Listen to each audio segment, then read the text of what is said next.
Thank you. Floor is open to the left side. Kevin in the second row. Tim Kawakami, Mercurius. Kevin, you're making your decision. You had that phone call with Jerry West. I know you've talked a little bit about it, but did some of the things you talked about with him then kind of come true? And are we seeing it now? And how important was that call to you? That was such a long time ago. I don't even, to be honest, I don't even remember. I really don't. Yeah, that was a long time ago. Well, what has he meant? I know you still talked to him a little bit. What has he meant to you to have him on this franchise? And does it concern you that he might be leaving? He might be leaving? Well, yeah, his contract's up and he's talked to the Clippers. Next. Yeah. I don't even know how to answer that one. Okay. Sorry. Next question. You're on a roll there. Yeah. Next question, 2 over. Second row. There. Thank you. Kevin, Davide Chinellato, Gazzetta Italy. Do you think you're playing your best game ever? Like you're at the top of your game in this moment? I'm not even thinking about that. I'm just trying to just go out there and play hard every second I'm on the floor, play with passion and energy and joy. That's all I'm concerned about. You know, it's not about me. It's about our group. But we do need everybody individually to do their jobs and for all of us to have confidence when we go out there. So I'm just trying to put everything together for my teammates as far as having confidence, playing smart, playing hard, and just playing free and with some joy. You know, I think that's what we always talk about, all of us. We all just want to have some fun but play discipline. And, you know, so that's a battle I'm trying to go through more so than, you know, worrying about how I'm playing, you know, how great I'm playing, or I'm just trying to be solid for my teammates. Just a quick follow-up. This is what you envisioned when you decided to go to the Warriors? I didn't envision anything but just being around good people and getting better every single day. And, you know, that's exactly what happened throughout the season. You know, I didn't talk to these guys when I made my decision and say we better make it to the finals and be up in the series around this time, this exact date, or I'm not coming. I mean, it was just, let's just have some fun playing ball. Let's just all get better and see what happens. Thanks. Next question, 5th row on the left. Dan Feldman, NBC Sports. Kevin, the Warriors were favored to win the title this year before you signed. Now that you're at this level on this stage, do you feel a need to assert yourself in this series? I feel like in order every team I'm on, in order for us to be to go to the next level, I have to assert myself. So, you know, since I was playing for the PG Jaguars when I was 10 years old, you know, I feel like if I didn't assert myself, we weren't as good as we should be. So that's always the approach that I have. Assert myself might not always be just scoring a basketball, just playing hard, listening to my coaches and teammates, using my lane, just all types of just small stuff that you probably really don't see is what I try to do, and try to get lost in those things and try to help the team win no matter what. To follow up, a lot of your teammates have talked about learning from last year's finals, what happened there. How do you relate when they're discussing that or dealing with that? I know what losing is like. I've been in the finals before and lost, so I can't relate to that situation, exact situation, but I know what losing is like, and I know how you could lose a game or give a series away or give momentum swings. I know all about it. So, I mean, but we rarely talked about last year. It was all about us and how we can get better from, you know, day one and with the guys we have on this team this year. So we didn't really talk too much about it. Next question, Howard in the back on the left. Howard back with Bleacher Report. Kevin, it'd been a long time, obviously, since you'd been on this stage. Can you just kind of give a sense of what it's felt like, what it's been like for you, just emotionally, competitively, what it's been like the last week or so, and what it feels like to be on the verge? I know guys don't like to get ahead of themselves, but to be that close. My main concern is just every day going to practice, staying locked in practice. Before practice, make sure I get my shots up, make sure I work on the small parts of my game, my touch, my jump shot, one dribble pull-ups, stuff like that. Then go through practice hard, and then work out after practice. It's the only thing I'm worried about at this point, and series is not over. So, I'm going to do the same thing I did last practice. I'll do the same thing today. Next question, Brian in the middle. Brian Mahoney, Associated Press. Are you feeling all right today? You sound like you were. I'm good. Your voice was a little. I'm good. When you have a shot like last night that's been played already, billions of times, three-pointer over LeBron to basically win an NBA Finals game or take the lead in an NBA Finals game, is that the one that's going to be your signature play? Do you ever think about that kind of thing, like years from now, your Hall of Fame moment, everybody's still watching this great shot? I don't think about years from now. We'll see. I mean, I'm glad we got the W. Try not to think too far past, we got it past today. I mean, we got to practice today. Well, we had a good film session. Guys getting shots up right now, so that's the only thing I'm worried about. I don't want to get too far off of the goal at hand and the task at hand. So I'm just trying to stay in this moment and not worry about the future. I know it was an exciting game last night for all the fans and for people to see, but as a player in it, you're just trying to stay in the moment and know that this can turn if we come out there thinking we won a championship already. We haven't, and they're still champions, and we got to go take it. Let's go to the back on the left side. Kevin, Jared Bell from USA Today. I'm wondering if you can shed some insight on the chemistry and your comfort level and how it was established during your time here. Was there a particular period when it really took off and you felt like it was really fitting? And the second part of that question would be, how was the time that you missed with injury? How did that affect you seeing things and then kind of figuring how you fit into the flow of everything? Well, the first question about chemistry, I mean,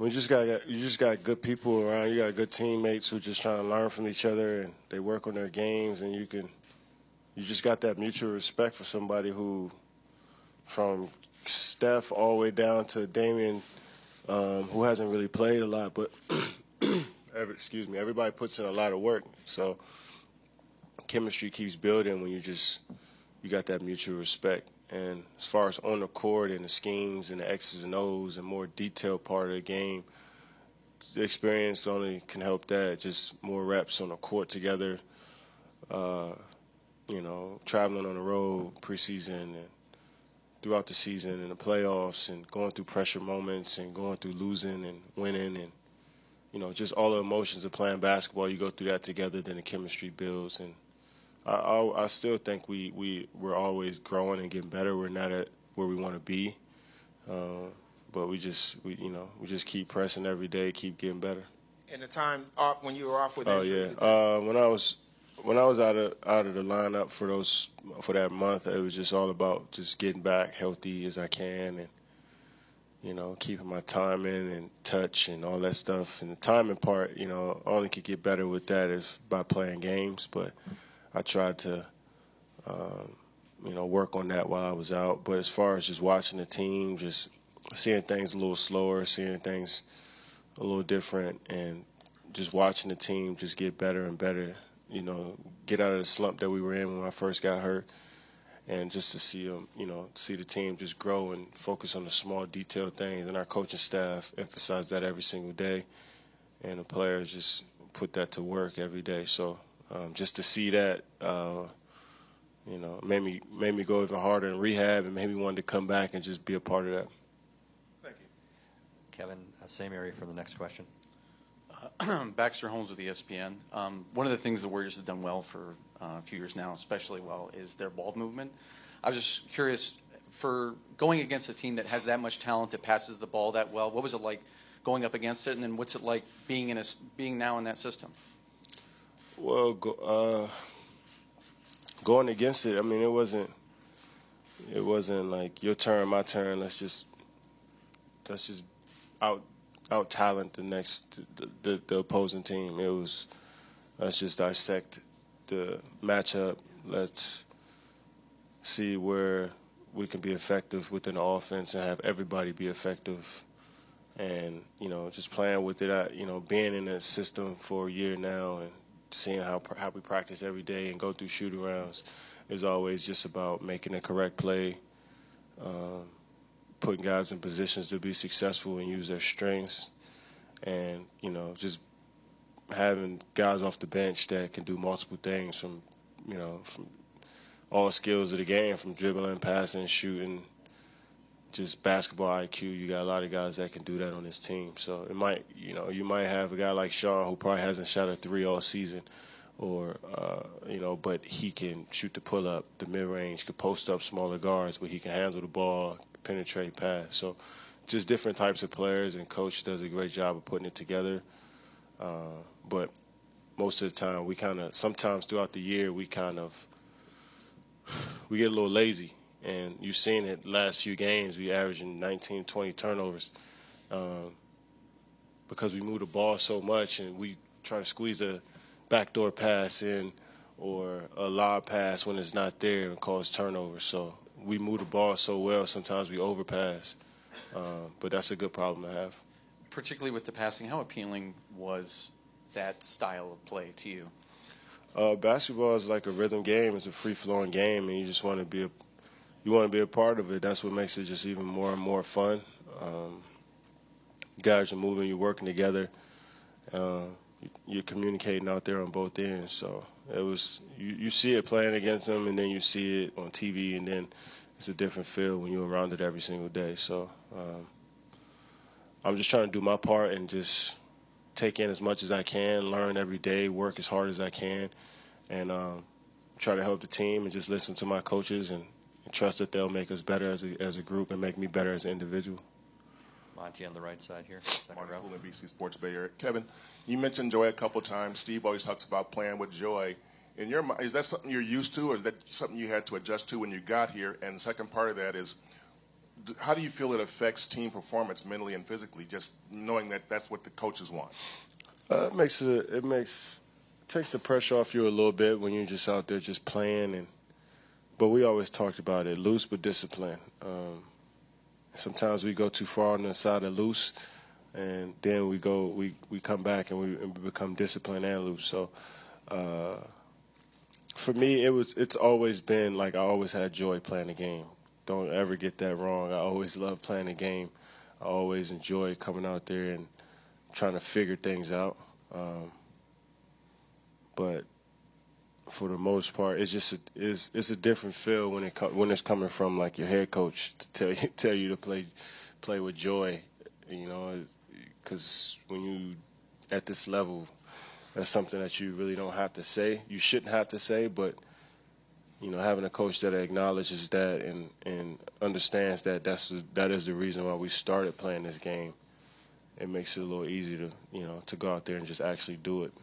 I know you're a veteran, but do you think that kind of message also helps the youngsters get used to the NBA? It's good. It's great for the youngsters, but it also could be bad for them as well. You could be, when you're coming in, this is not normal. As a 18, 19-year-old, you look at Pat McCall, just turned 21. I mean, you're coming into a situation where you got a lot of veterans, a lot of guys who, been through the 2-3 hour practices in the league before. And now they're on the downside of knowing their bodies, recovering a little different, going through practice a little different, going through just the season a little different. Whereas as a young player, you might have to put in a little bit more work. You got to pay your dues early on before you can get to where David West is or Andre Iguodala. So I think our young guys from Pat to Loon, Kevon Looney and Damian Jones and all of the young guys, they understand that. And they know how hard it is to get to that level where you're a vet and you'll be able to, be a little bit more loose than you would be as a young player. And but it's all a part of the experience and the growth as a player. Final question to Mike in the back and left. Yeah, Mike Wise, the undefeated. Kevin, I was there the night you got hurt in Washington, and I'm guys that actually covered you and known you a little bit, we all kind of looked around and go, no, not again. And I can't imagine what you felt like at that moment. And can you walk us through the depths of, your worst feeling in that moment and what happened, and the moment that you found out that you could come back, and how blessed I guess you are to be here where you are today? It's a man's game. I mean, guys get injured a lot in this sport, and I knew it was a part of it. It sucked that it happened to me, especially at home, in a minute into the game, but I knew that, playing this game, I was at risk of getting injured somewhere at some point. So I just try to look at it that way, not get too discouraged. My teammates and coaching staff and the whole organization was there supporting me through it all. And I didn't want to feel sorry for myself either. It wasn't a pity party at all. As soon as I knew what was going on, I went to work and started rehabbing, and 6 weeks flew by. So it was different than the first time I got injured, for sure. Jack, I'm sorry. Thank you very much. Thank you, Kevin. We're done?